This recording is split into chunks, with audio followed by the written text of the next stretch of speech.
बिस्मिल्लाहिर्रहमानिर्रहीम। Dear student, आज का टॉपिक है molar and normal solutions of strong electrolytes के स्ट्रॉन्ग इलेक्ट्रोलाइट के मोलर और नॉर्मल सॉल्यूशन किसी भी लैब के अंदर कैसे प्रिपेयर करते हैं, कैसे सिंथेसाइज करते हैं। नॉर्मली जब हम कोई मोलैरिटी का सॉल्यूशन हम प्रिपेयर करते हैं या मोलर सॉल्यूशन सिंथेसाइज करते हैं, तो उसका सिंथेसाइज करना, तैयार करना बहुत इजी होता है, बहुत आसान है। उसमें कोई डिफ़िकल्टी नहीं होती। लेकिन जब भी कोई नॉर्मल सॉल्यूशन बनाना हो, तो उसकी प्रिपरेशन के लिए थोड़ी-सी डिफ़िकल्टी होती है कि वो रूटीन में यूज़ नहीं हो रहे होते।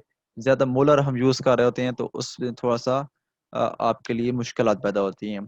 तो उसी मुश्किलात को दूर करने के लिए मैंने आपको एक प्रैक्टिकल समझाना है। फ़र्ज़ करें कि मैं आपको एक एग्ज़ाम्पल समझाता हूँ। फ़र्ज़ करें कि 2 मोलर आपने सॉल्यूशंस बनाना है अ, NaOH। NaOH का आपने 2 मोलर सॉल्यूशन बनाना है। तो आप इसमें देखें कि कोई वॉल्यूम मेंशन नहीं है। अगर वॉल्यूम मेंशन नहीं है तो 100% कन्फर्म है कि आपने 1 लीटर का बनाना है, क्योंकि मोलैरिटी की डेफिनिशन भी यही है कि number of moles of solute dissolved पर 1 डेसीमीटर क्यूब ऑफ सॉल्यूशन और 1 लीटर। अगर आपको वॉल्यूम गिवन है कि 500 ml में बनाना है, 200 में बनाना है, तो फिर आपने उसी पैरामीटर को फॉलो करना है, उसी अकॉर्डिंगली बनाना है। मेंशन नहीं है तो 1 लीटर कंफर्म होगा। पहली बात ये क्लियर हो गई। दूसरी बात ये है कि अब आपने देखा है कि जिस चीज़ का आप सॉल्यूशन बना रहे हैं, क्या वो सॉलिड है या लिक्विड है?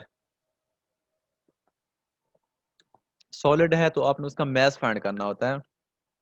लिक्विड है तो आपने उसका वॉल्यूम फाइंड करना होता है। बहरहाल मैं आपको एक सिंपल समझा देता हूँ। पहले भी आपको मैंने काफ़ी सारी प्रैक्टिस कराई है, इस लिहाज से जस्ट आपको थोड़ा-सा मैं रिवाइज़ करा देता हूँ कि 2 मोलर NH बनाना है, तो उसका फ़ॉर्मूला क्या होता है? Molarity is equal to number of moles divided by volume in 1 litre. 1 litre और 1 डेसीमीटर क्यूब, ये दोनों यूनिट बराबर होते हैं, तो इन दोनों में कोई डिफरेंस नहीं है। तो ये इसका बेसिक रूल है। अब नंबर ऑफ मोल्स किसके बराबर होते हैं? नंबर ऑफ मोल्स जो है is equal to mass in gram over molar mass और divided by volume in 1 litre. तो ये आप यहाँ से बहुत आसान है। आप ये मैथ आपने बेसिकली फाइंड करना है, ये वाला मैथ। तो आप इस फॉर्मूले को रीअरेंज करें, तो रीअरेंज करेंगे तो आपके पास मैथमेटिकल मैथमेटिकल फार्मूला आ जाएगा और उससे आप जो है वो मैथ फाइंड कर लेंगे। अब इसमें देखें कि ये क्या है? मोलैरिटी है, वो गिवन है 2 मोलर है। और इसमें जो मास है ये आपने फाइंड करना है कि कितना मास आपने लेना है। ये m क्या है? Molecular mass of sodium hydroxide है। और ये क्या है? अ, आपका वॉल्यूम है 1 लीटर में। अच्छा, अब इसमें आप रीअरेंज करेंगे तो हम इसका मास फाइंड कर सकते हैं। इन सिंपल वर्ड के, अगर आपको लैब में सोडियम हाइड्रोक्साइड का बॉक्स दिया गया है, तो उस बॉक्स में से कितना मास निकालेंगे? किसके लिए? 2 मोलर सॉल्यूशन बनाने के लिए। तो ये आसान सा है, ये आप इसको रीअरेंज कर सकते हैं। बहरहाल, अब मसला कहाँ पे आता है? मसला आता है नॉर्मैलिटी के लिए कि अगर आपने कोई नॉर्मल सॉल्यूशन बनाना है, सॉलिड है, तो उसका जब नॉर्मल सॉल्यूशन बनाना है तो इसमें थोड़ा-सा डिफ़िकल्टी होती है। उस नॉर्मैलिटी के लिए एक जनरल फार्मूला है। फर्ज करें कि आपने वन नॉर्मल सोल्यूशन बनाना है किस चीज़ का, NaOH सोडियम हाइड्रोक्साइड का आपने वन नॉर्मल सोल्यूशन बनाना है। तो आप इसको कैसे बनाएंगे? तो इसके लिए एक फार्मूला है, ये एक जनरल फार्मूला है, आप इसको याद रखिएगा। आपको हर एग्ज़ाम लेवल पे ये काम आएगा कि grams of compound needed is equal to number of normality desired. आप कितनी नॉर्मेलिटी का सोल्यूशन बनाना चाहते हैं, और इक्विवेलेंट मास और वॉल्यूम इन लीटर डिजायर्ड। अगर आपको वॉल्यूम मेंशन है तो आप उसी अकॉर्डिंगली बनाएंगे। अगर वो वॉल्यूम मेंशन नहीं है तो फिर आप उसको 1 लीटर के हिसाब से करेंगे, क्योंकि नॉर्मेलिटी भी 1 लीटर के हिसाब से होती है और नॉर्मेलिटी भी लीटर के हिसाब से होती है। तो आपको अगर वॉल्यूम मेंशन नहीं है तो 100% कन्फर्म होना चाहिए कि वो लीटर के हिसाब से भी है। तो ये मैं आपको इस एकाध गाइड कर देता हूँ कि जैसा कि ये वन नॉर्मल है। अब इसमें नॉर्मेलिटी आपको गिवन है, ये नॉर्मेलिटी 1 है, ये नॉर्मेलिटी 1 है, ये आपको इसमें गिवन है। अब इसमें आगे है इक्विवेलेंट मास। इक्विवेलेंट मास हम बेस के लिए कैसे फाइंड करते हैं? बेस के लिए हम इक्विवेलेंट मास में यहाँ पे मेंशन कर देता हूँ कि equivalent mass for the base के हम कैसे फाइंड करते हैं। Equivalent mass is equal to, आप उसका मॉलिक्यूलर वेट और मॉलिक्यूलर मास, मॉलिक्यूलर वेट और molecular mass divided by N factor. आप उसको एन फैक्टर से डिवाइड करेंगे। अब बेस के केस में एन फैक्टर क्या है कि ये कितने इसके अंदर OH ग्रुप हैं। अब देखें, आप जिस चीज का नॉर्मल सॉल्यूशन बना रहे हैं उसी का इक्विवेलेंट मास फाइंड करेंगे। नॉर्मल सॉल्यूशन बना रहे हैं सोडियम हाइड्रोक्साइड का, इक्विवेलेंट मास भी आप सोडियम हाइड्रोक्साइड का फाइंड करेंगे। और इसमें इक्विल मॉलिक्यूलर वेट भी आप किसका फाइंड करेंगे, वो सोडियम हाइड्रोक्साइड का फाइंड करेंगे। सोडियम हाइड्रोक्साइड का मॉलिक्यूलर वेट वो है 40 ग्राम पर मोल, और एक OH है, तो ये आपके पास क्या आ जाएगा, 40 ग्राम आपके पास आ जाएगा। तो इसका जो इक्विवेलेंट मास है वो 40 ग्राम पर मोल इसका आ जाएगा, 40 ग्राम पर मोल ये इसका आ जाएगा, 40 ग्राम पर मोल आ जाएगा। तो ये अब सॉल्व करेंगे। ये 1 है, इक्विवेलेंट मास इसका 40 है, और डिजायर्ड मेंशन नहीं तो डेफिनेटली 1 लीटर होगा। तो इज इक्वल टू 40 ग्राम। ठीक है, यानी कि एक नॉर्मल स्विच बनाने के लिए आप सोडियम हाइड्रोक्साइड के बॉक्स में से, डब्बे में से 40 ग्राम वे करेंगे, और 40 ग्राम को आप किसी बीकर में थोड़ा सा डिजोल्व करके 1 लीटर फ्लास्क लेंगे। 1 लीटर फ्लास्क के ऊपर आप फनल रखेंगे, और फनल में से आप ऐड कर देंगे। इस तरह थोड़ा थोड़ा बीकर में डिजोल्व करके आप उसको 1 लीटर की फ्लास्क में ऐड कर देंगे, और उसको अप टू मार्क आप डिजोल्व कर लेंगे। तो इस तरह आपको आसानी से एक वन नॉर्मल सोल्यूशन बन जाएगा किस चीज का, सोडियम हाइड्रोक्साइड का। बराबर, ये बेसिक है, आपको मैंने पढ़ाया हुआ भी है, और मैंने आप जस्ट रिविजन्स के लिए मैंने रिवाइज किया है। अच्छा, अब इस प्रैक्टिकल में हम क्या चीज लर्न करेंगे, क्या चीज हम सीखना चाहते हैं इसकी, क्या चीज हम इससे सीखना चाहते हैं, या में से कौन सी इंफॉर्मेशन हमें इससे मिलेंगी? तो वो मैं आपको बताता हूँ। What we learn from this experiment, के इस एक्सपेरिमेंट से हम क्या चीज़ सीखना चाहते हैं। इस एक्सपेरिमेंट से हमारा जो टास्क है वो ये है कि मोलर एंड नॉर्मल सॉल्यूशन बनाना आपको आना चाहिए या सीख सकते हैं आप। Learn the concept of molarity, normality and strength of solution, कि आपको मोलरिटी का पता चलेगा, नॉर्मेलिटी का और स्ट्रेंथ ऑफ सॉल्यूशंस का, और ये पता चल जाएगा कि वॉल्यूम, मैस और कंसंट्रेशंस में क्या रिलेशन है, उसका रिलेशन भी आपको पता चल जाएगा।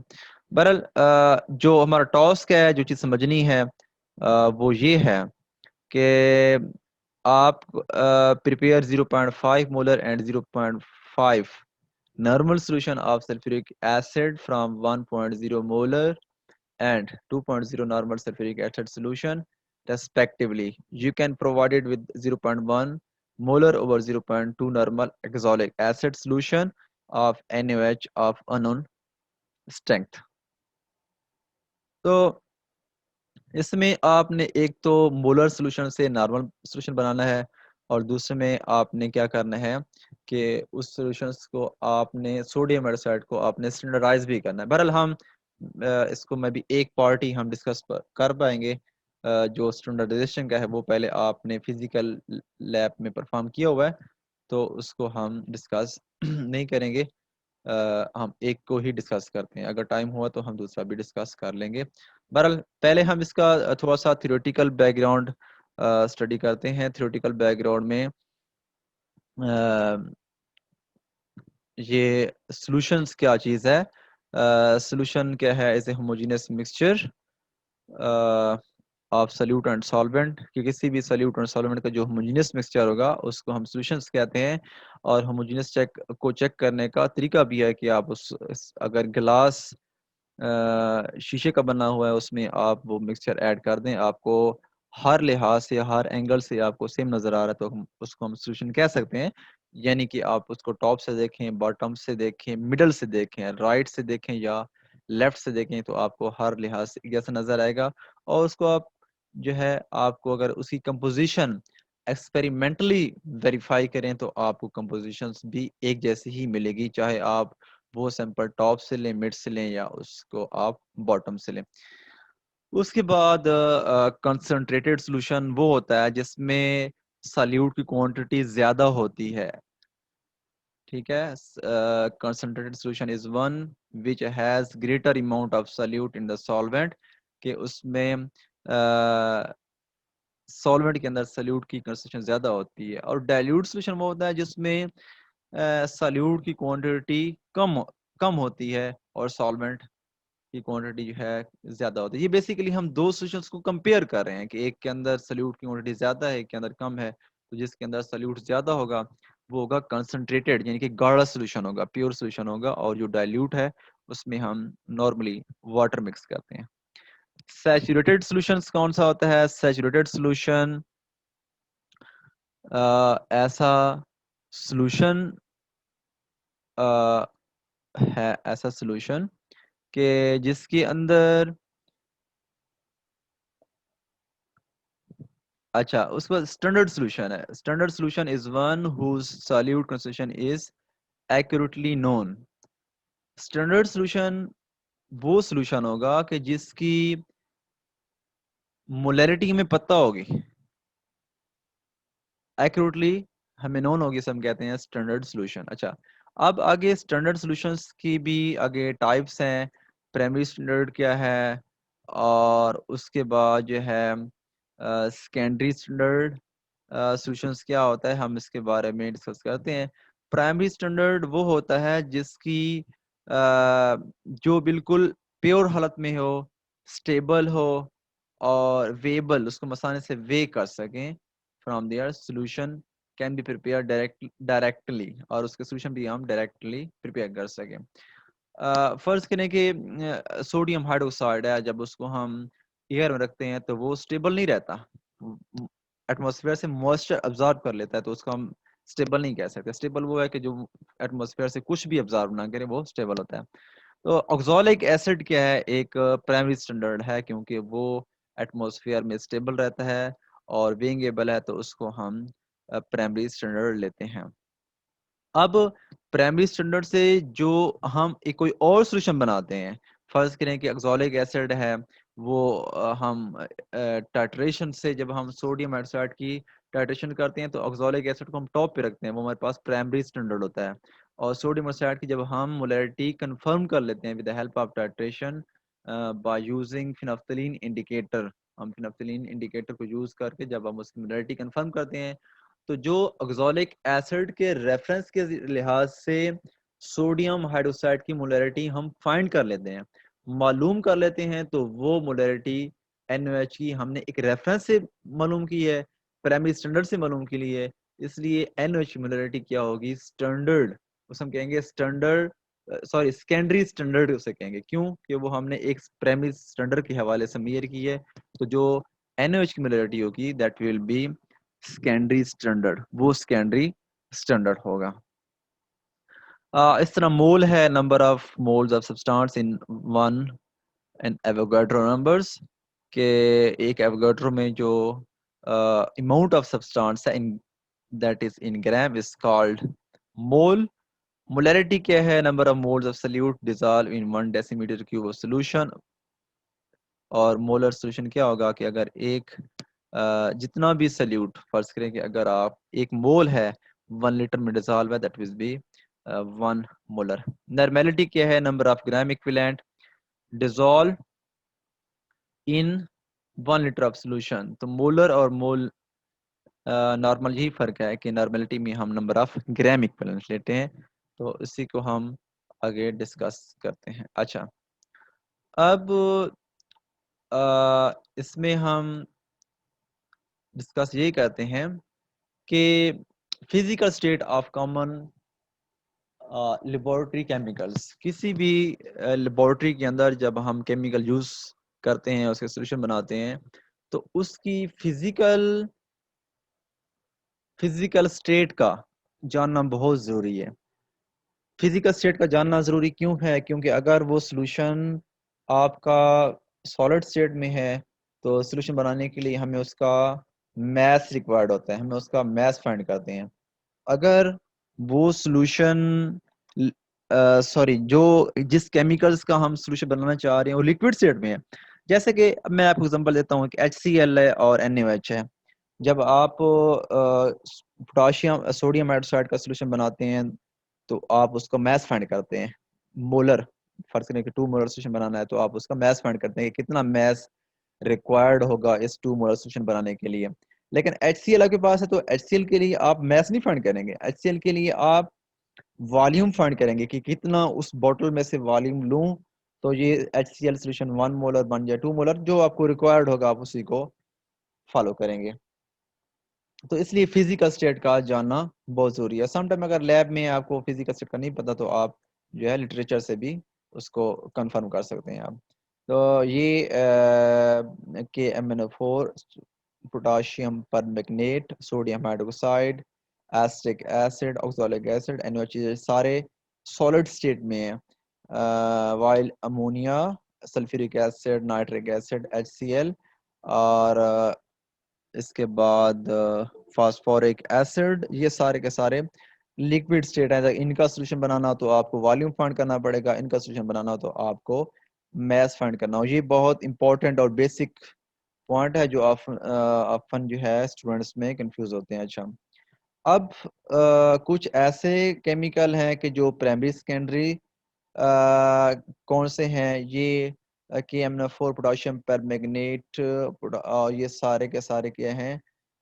ये प्राइमरी स्टैंडर्ड है। बेंजोइक एसिड सोडियम कार्बोनेट ये सारे प्राइमरी स्टैंडर्ड हैं और सोडियम हाइड्रोक्साइड से लेके अमोनिया तक ये सारे क्या हैं? वो सेकेंडरी स्टैंडर्ड हैं।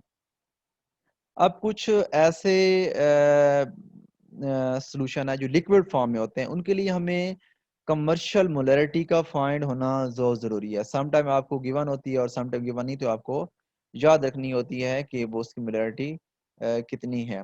अब इसकी मोलैरिटी एसिटिक एसिड की 17.4 है, नाइट्रिक एसिड की 16 मोलर है, सल्फ्यूरिक एसिड की 18 मोलर है और अमोनिया की 4.3 मोलर है। पर क्लोरिक एसिड की 11.6 है। बहरहाल यहाँ पे ये 11 यहाँ पे 12.1 ही आएगा। अगर ये 37% प्योरिटी है तो यहाँ पे 12 आना चाहिए। यहाँ पे आप इसकी करेक्शंस कर सकते हैं कि यहाँ जब एरो रोटेट कर रहा हूँ दैट विल बी 12.1। ये आप यहाँ पे करेक्शन कर लें। HF की जो है वो 26.5 है। तो अब कुछ की नॉर्मेलिटी भी कमर्शलाइज होती है, यानी कि फिक्स होती है। जो हम कमर्शियल में हमें उसका सोल्यूशन मिलता है। जैसा कि एसिटिक एसिड है 17.4 मोलर है, HCl 12.1 है और HF 26.5 है। और ये आगे उस कंपाउंड है उसकी भी नॉर्मेलिटी आपको यहाँ पे गिवन है। बहरहाल ये आपको अगर न्यूमेरिकल आ जाए और न्यूमेरिकल लाजमी आएगा मोलैरिटी नॉर्मेलिटी के लिहाज से, जो आपका प्रैक्टिकल एग्ज़ाम होगा उसमें ये न्यूमेरिकल लाजमी ही आएंगे। अच्छा, अब इसमें जो हमने ज़्यादा फोकस करना है नॉर्मेलिटी पे, कि नॉर्मेलिटी में जो एक कंफ्यूजिंग पॉइंट होता है, जो परेशान करने वाली बात होती है, वो है इक्विवेलेंट मैथ्स। कि डिफरेंट कंपाउंड का जब हम इक्विवेलेंट मैथ्स फाइंड कर रहे होते हैं तो उसके डिफरेंट वेज होते हैं। डिफरेंट कंपाउंड्स को इक्विवेलेंट मैथ्स डिफरेंट वे से फाइंड किया जाता है। फर्ज करें equivalent maths weight of atom, कि एक एटम का अगर हमने इक्विवेलेंट वेट फाइंड करना है तो हम उसको कैसे फाइंड करेंगे। उसका फार्मूला है, जैसा कि आपको स्क्रीन पे नजर आ रहा है, स्क्रीन पे आप देख सकते हैं। Equivalent weight of an atom is equal to atomic weight over valency. किसी भी एटम का इक्विवेलेंट वेट फाइंड करना है तो आप उसका एटॉमिक वेट को उसके वैलेंसी पे डिवाइड कर सकते हैं। जैसा कि एग्जांपल है हाइड्रोजन, इसका इक्विवेलेंट वेट कैसे फाइंड करते हैं। इसका एटॉमिक वेट 1 है और इसकी वैलेंसी 1 है, तो इसलिए 1/1, तो इक्विवेलेंट मास का 1 आ जाएगा। मैग्नीशियम जो है वो 24.32 है और इसकी वैलेंसी 2 है, तो इसका मास क्या आएगा 24/2, 12.1 थिंग। तो ये एटॉमिक वेट ऊपर आ जाएगा, वैलेंसी नीचे आ जाएगी, तो ये इसका मैग्नीशियम्स का ग्राम इक्विवेलेंट आ जाएगा। अच्छा, अब इसमें एक अहम पॉइंट ये है कि अब आप कंफ्यूज हो रहे हैं कि हम वैलेंसी को कैसे याद रखेंगे। कोई याद करने का एक आसान तरीका है, इससे आप परेशान ना हो। उसके लिए ज़रूरी ये है कि आपको अगर पीरियडिक टेबल अलाउ है, नॉर्मली एग्जाम में पीरियड टेबल्स अलाउ होता है, और पीरियड टेबल अगर आपको अलाउ है तो बहुत आसान है। वैलेंसी को फाइंड करने का एक फार्मूला है, मैं आपको यहाँ पे बता देता हूँ कि valency is equal to group number, ठीक है। और ये फार्मूला है फॉर ग्रुप 1 to 4। ये valency is equal to group number, और ये फार्मूला वैलिड है ग्रुप नंबर 1 से लेके 4 तक। अब ग्रुप 1 में क्या है, ग्रुप 1 में अगर आप पीरियोडिक टेबल में देखें आप, तो पीरियोडिक टेबल में ग्रुप 1 में हाइड्रोजन आता है, तो हाइड्रोजन है तो उसकी वैलेंसी 1 होगी क्योंकि फर्स्ट ग्रुप में आ रहा है। मैग्नीशियम सेकंड ग्रुप में है, पीरियड टेबल को अगर आप देखें, अगर आपके पास है तो आप अपने सामने रख लें, तो वो सेकंड ग्रुप में आता है। तो सेकंड ग्रुप में है तो valency is equal to group number, second group है तो वैलेंसी 2 होगी। इसीलिए यहाँ पे मैग्नीशियम के लिए उन्होंने 2 नीचे लिखा है। अब एल्यूमिनियम थर्ड ग्रुप में आता है, उसकी वैलेंसी 3 होगी। एल्यूमिनियम के लिए केस में हम 3 पे डिवाइड करेंगे। कार्बन फोर्थ ग्रुप में है तो हम उसको 4 से डिवाइड करेंगे, उसकी वैलेंसी 4 है। तो ये एक शॉर्टकट फार्मूला है, तो इससे आप किसी भी एलिमेंट्स की आप वैलेंसी नोट कर सकते हैं, एक्सेप्ट ट्रांजिशन एलिमेंट, क्योंकि ट्रांजिशन एलिमेंट की ऑक्सीजन स्टेट वेरी करती है, तो उसके लिए ये फार्मूला नहीं है। ये पॉइंट भी आपको याद करना पड़ेगा। अच्छा, अब जेन में क्वेश्चन ये आता है कि अगर ग्रुप फर्स्ट टू फोर्थ तो हमने वैलेंसी फाइंड कर ली है, अगर ग्रुप 5 टू 8 में से कोई एलिमेंट हो तो उसका हम वैलेंसी कैसे फाइंड करेंगे। तो ये valency is equal to 8 minus group number, 8 minus group number. और ये फार्मूला कहाँ से कहाँ तक है, फॉर ग्रुप 5 टू 8। ये फार्मूला ग्रुप 5 टू 8 तक है। अब देखें आप टेबल में देखें तो ग्रुप 5 में नाइट्रोजन आता है, तो अब नाइट्रोजन के लिए मैं वैलेंसी फाइंड करता हूँ। नाइट्रोजन के लिए वैलेंसी हम कैसे फाइंड करेंगे, 8 माइनस, क्योंकि नाइट्रोजन फिफ्थ ग्रुप से बिलोंग करता है, तो ये फिफ्थ, तो that will be is equal to 3। तो नाइट्रोजन की वैलेंसी कितनी आ जाएगी, 3। ये वैलेंसी किसकी है, वैलेंसी ऑफ नाइट्रोजन।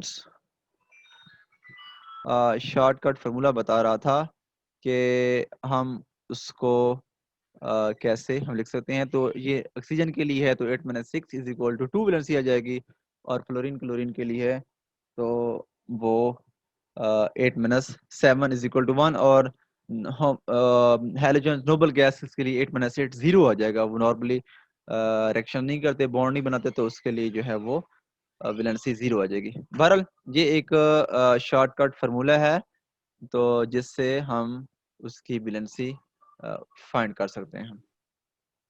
तो equivalent weight of equivalent weight for acid के लिए हम इक्विवेलेंट वेट कैसे फाइंड करेंगे? Equivalent weight of an acid is equal to molecular weight of the acid over number of replaceable hydrogen atom। जैसे कि HCl है, इसका मॉलिक्यूलर वेट 36.5 है, और रिप्लेसेबल हाइड्रोजन देखिए इसके अंदर 1H को हम रिप्लेस कर सकते, दैट इज 1, तो 36.5 और 1 ये आ जाएगा 36.5 इक्विवेलेंट में ऐसा आ जाएगा, वेट आ जाएगा। फॉस्फोरिक एसिड में रिप्लेसेबल हाइड्रोजन 3 है, तो मॉलिक्यूलर वेट इसका 98 है, डिवाइडेड बाय 3 रिजल्ट आएगा 32.7, that will equivalent weight of the phosphoric acid. इस तरह equivalent weight of A base के लिए अगर आप इक्विवेलेंट वेट फाइंड करना चाहते हैं, तो उसका फॉर्मूला है molecular weight of the base divided by number of replaceable OH groups के, कितने OH ग्रुप आप रिप्लेस कर सकते हैं। जैसा कि सोडियम हाइड्रोक्साइड है, उसका मॉलिक्यूलर वेट 40 है, और उसका रिप्लेसेबल हाइड्रोजन 1 है, तो 1 से डिवाइड करेंगे। इन केस ऑफ एल्यूमिनियम हाइड्रोक्साइड, तो इस केस में एल्यूमिनियम 3 जो है वो रिप्लेसेबल हाइड्रोजन है, तो इसलिए उस केस में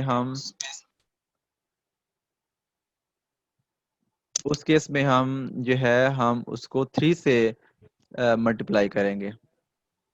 तो ये हर उसके केस में जो है डिफरेंट फार्मूला है।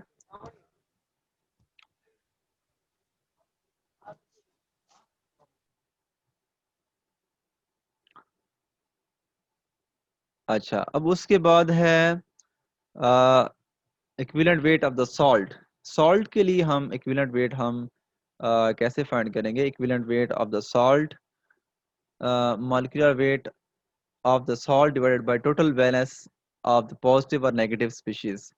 कि जैसे कि इन केस ऑफ मैग्नीशियम सल्फेट है, मैग्नीशियम सल्फेट में इसका मॉलिक्यूलर वेट 120 है, और इसके 2 से डिवाइड किया। 2 से डिवाइड ये है कि आप इसके ऊपर 2 चार्ज है, मैग्नीशियम के ऊपर चार्ज 2 पॉजिटिव है, और सल्फेट के ऊपर चार्ज जो है वो 2 नेगेटिव है। अब दोनों में से एक लेंगे, लेकिन चार्ज के अलावा लेंगे। मैग्नीशियम के ऊपर चार्ज 2 पॉजिटिव है, सल्फेट के ऊपर चार्ज 2 नेगेटिव। तो या आप मैग्नीशियम वाला लें या सल्फेट वाला लें, आपकी मर्जी है, तो दोनों का बराबर ही होता है। तो आप मैग्नीशियम का आप 2 ले रहे हैं, और इसमें कोई प्लस माइनस को मेंशन नहीं करना, दैट विल बी 60। तो ये प्लस माइनस को ध्यान में रखिएगा कि इक्विवेलेंट मेस में जब हम वैलेंसी ऑफ सॉल्ट काउंट करते हैं, तो कैटाइन एनाइन में से एक वैल्यू लेकर हम उसको चार्ज को भूल जाते हैं, निगलेक्ट करते हैं, इग्नोर करते हैं। एल्यूमिनियम सल्फेट के केस में इसका मॉलिक्यूलर वेट 342 है। अब देखें Al2 है, Al2 में देखें जहाँ पे मैं ये एरो रोटेट कर रहा हूँ, तो एक एल्यूमिनियम के ऊपर चार्ज 3 प्लस होता है, लेकिन 2 के लिए प्लस 6 होगा, इसलिए उन्होंने 6 पे डिवाइड किया। अगेन देखें यहाँ पे चार्ज को उन्होंने इग्नोर किया, तो रिजल्ट विल बी 57। वो इसका क्या हो जाएगा? मॉलिक्यूलर वेट हो जाएगा। अब equivalent weight of an oxidising salt case में आपने आयंस को ही सिलेक्ट करना है, और in case of oxidising agent आपने क्या करना है? ऑक्सीडाइजिंग एजेंट के केस में आपने फार्मूला है molecular weight of oxidising agent in oxidation number of reduced ion. तो आपको तो पहले ये पता होना चाहिए कि ऑक्सीडाइजिंग एजेंट होता क्या है, कि जो खुद रिड्यूस होता है, दूसरे को ऑक्सीडाइज करता है। तो मैंने आपको एक ट्रिक भी बताया था कि हम कैसे याद रखें कि कौन सा ऑक्सीडाइजिंग एजेंट होगा। तो ऑक्सीडाइजिंग एजेंट पे नेम पे फोकस करें, कि अब जिस पे जो नेम होगा उसका इफेक्ट दूसरे पे देखें। जो नेम आ रहा है उस नेम का इफेक्ट अपने दूसरे पे देखना है। जैसा कि ऑक्सीडाइजिंग एजेंट, नेम है ऑक्सीडाइजिंग एजेंट, तो ऑक्सीडाइजिंग एजेंट में ऑक्सीडाइज आ रहा है, तो दूसरे पे इसका इफेक्ट देखो, दूसरे को ऑक्सीडाइज करेगा और उसका अपना उलट होगा, रिवर्स होगा, वो खुद क्या होगा, रिड्यूस होगा। अब रिड्यूसिंग एजेंट है, इसमें रिड्यूसिंग आ रहा है, तो इसका जो नेम का इफेक्ट है दूसरे पे देखो, दूसरे को रिड्यूस करेगा, इटसेल्फ क्या होगा, वो ऑक्सीडाइज होगा। तो ये याद करने का एक ट्रिक है कि जो नेम मेंशन है उस नेम का इफेक्ट दूसरे पर देखो। अब इसमें KMnO4 क्या है, वो ऑक्सीडाइजिंग एजेंट है। कैसे पता चला कि यहाँ पे ये हमें कैसे पता चला, यहाँ पे मैं आपको ये समझा दूं कि देखें, अब यहाँ पे देखें कि ये KMnO4 जो है वो +7 में है, ठीक है, यहाँ पे ऑक्सीजन +7 है। और यहाँ पे अगर हम देखें तो यहाँ पे या देखें कि ये 2+ है, 2+, तो देखें कि जो मैग्नीज है KMnO4 के अंदर, जब पूरा कंपाउंड हम जो मैग्नीज के अंदर है, ये क्या ऑक्सीडाइजिंग एजेंट है, क्योंकि इट सेल्फ रिड्यूस हुआ है +7 से। देखें ये +7 से क्या हो रहा है, +7 से जो है वो 2 पे रिड्यूस हो रहा है, तो इसमें देखिए खुद रिड्यूस हो रहा है, तो ये कौन सा होगा, ऑक्सीडाइजिंग एजेंट होगा। तो दूसरे को तो ऑक्सीडाइज कर सकता है, लेकिन खुद क्या होगा, इट सेल्फ रिड्यूस हो जाएगा, तो इसे हम कहते हैं ऑक्सीडाइजिंग एजेंट। तो इसके लिए फार्मूला ये है कि आप देखें कि यहाँ पे इसका पहले 7 था तो 2 हो गया, डिफरेंस निकालें, 7 - 2 5 हो जाएगा। तो आप क्या करेंगे, इसको, इसका मॉलिक्यूलर वेट 158 है, तो 5 पे डिवाइड करेंगे तो इसका इक्विवेलेंट वेट आ जाएगा। इस तरह रिड्यूसिंग एजेंट भी अगर आप इसको फाइंड करना चाहते हैं रिड्यूसिंग एजेंट का, तो फिर क्या करेंगे आप रिड्यूसिंग एजेंट में, let me raise this first, मैं इसको रेज कर दूं, तो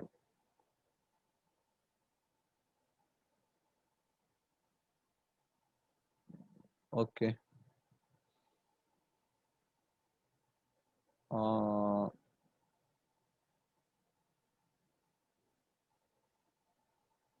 जी ये वाला है।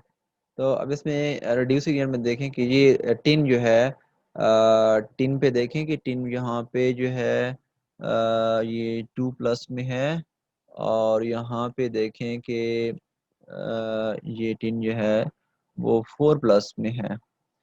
तो ये 4+ में है, तो देखें कि ये 2 से 4 में चला गया है, देखें 2 से 4 में है, तो ये खुद ऑक्सीडाइज हो रहा है, तो ये रिड्यूसिंग एजेंट है। तो इसके तो देखें इसका मॉलिक्यूलर वेट जो है वो इसका 189.7 मार आ रहा है, और इसका जो है जो डिफरेंस आ रहा है वो 4 - 2 कितना आ रहा है, वो 94.85 आ रहा है। तो आपने सिर्फ स्टार्टिंग वाले मटेरियल्स को काउंट करना है, स्टार्टिंग वाले मटेरियल्स जो आपके पास स्टार्टिंग में मटेरियल आ रहा है, आप उसको कंसिडर करिए। जैसे स्टार्टिंग में टिन क्लोराइड आ रहा है, तो जो मॉलिक्यूलर वेट है वो टिन क्लोराइड के हिसाब से लेंगे। इस तरह ऊपर भी देखें कि स्टार्टिंग मटेरियल में वो KMnO4 आता था, तो अब उसी का आपने मॉलिक्यूलर वेट लेना। यहाँ पे देखें स्टार्टिंग में रेक्टेंट्स में टिन क्लोराइड है, तो आप टिन क्लोराइड के हिसाब से जो है ना ये वाला ये मॉलिक्यूलर वेट आप इसका लेंगे। तो बहरहाल ये आपको पॉइंट जो है वो मेंशन रखने चाहिए। उसके बाद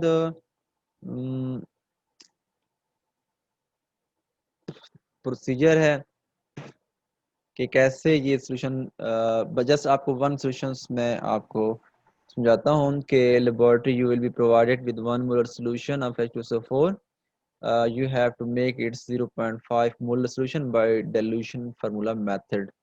तो आसान है, ये अवेलेबल है और रिक्वायर्ड है, अवेलेबल 1 मोलर है, आपने कितना बनाना है, 0.5 मोलर बनाना है। याद रखने पहले हम किस हिसाब से कर रहे हैं, मोलरिटी के हिसाब से कर रहे हैं।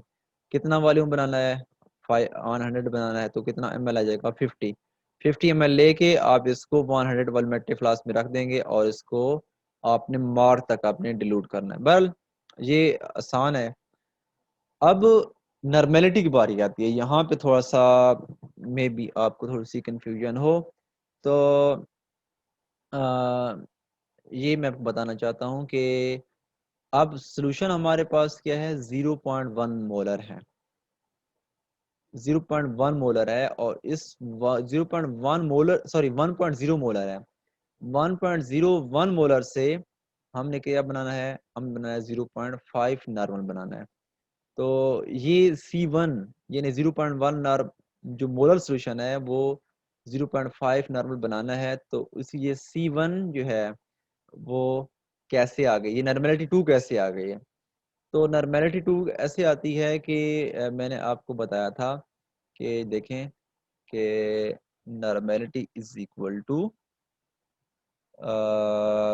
मोलरिटी इनटू मल्टीप्लाई मल्टीप्लाई, ठीक है, मल्टीप्लाई जो है वो एन फैक्टर है, एन फैक्टर।